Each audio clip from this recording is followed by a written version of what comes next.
আসসালামু আলাইকুম রহমতুল্লাহ। প্রথমেই বলে রাখি, কোনো ধরনের হতাহতের সংবাদ আমরা পাইনি। ড্রাইভারও আশা করি নিরাপদে আছেন। ড্রাইভারের সাইডটাই খুব ক্ষতিগ্রস্ত হয়েছে।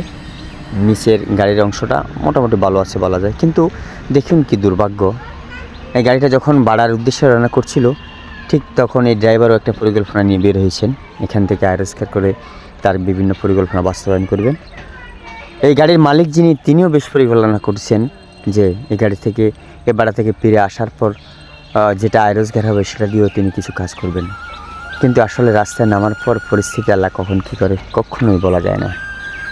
আল্লাহ যখন যা করে ভালোর জন্যই করেন বলেই এই বিশ্বাস রেখেই আমরা ড্রাইভার অথবা মালিক পক্ষরা গাড়ি ছেড়ে দিই রাস্তা। আলহামদুলিল্লাহ, এখানে ওই ধরনের কোনো তথ্য পাওয়া যায়নি যে মানুষের হতাহতের। ড্রাইভারের কী অবস্থা এটা জানার জন্য আমরা অপেক্ষা করব। যদি তথ্য পাই আপনাদেরকে জানানোর চেষ্টা করবো ইনশাল্লাহ।